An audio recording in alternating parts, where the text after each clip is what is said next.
Виталик, ничья с Арсеналом.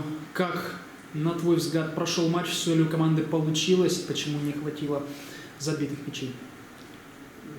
Да я не знаю, игра вроде бы была равная. Где-то у них моменты, где-то у нас моменты. Ну, раз не сумели выиграть, значит, где-то не дожали, где-то не доработали. Что этому причина? Скажем так, хорошая игра Арсенала в обороне, что подчеркивал уже главный тренер, или же все-таки что-то давило на Крумкадши, я имею в виду турнирное положение? Да нет, вы сами видели, были моменты у нас, мы могли забивать, не вышло, вот, из этого счет 0-0. То есть все сами могли решать.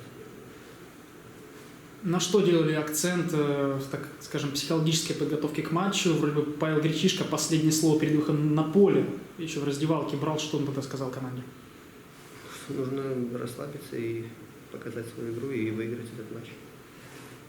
Ну, известно нам о том, что он говорил о том, что это нужно доказать, что прошлая победа была не случайной, так ли? Да, такое тоже было. Собственно говоря, насколько тебе было удобно играть сегодня на позиции правого защитника? Ты довольно редко появляешься в этом амплуа на поле.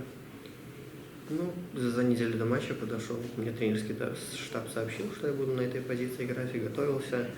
Ну, некоторые моменты были непривычны, а так объяснили за эту неделю, как действовать и что надо делать.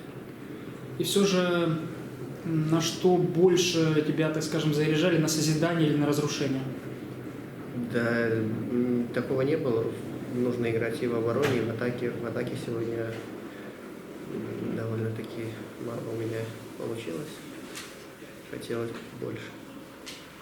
На поле после долгого отсутствия появились Филипп Иванов и Александр Краснов. Насколько это, возможно, добавило атакующей, так скажем, резкости Крумкадшам в концовке? У нас все нападающие хорошие атаки, да, мы рады, что они вышли. Это дополнительная помощь, очень хорошая помощь. И, в общем, рады, что они вышли и вернулись уже к нам.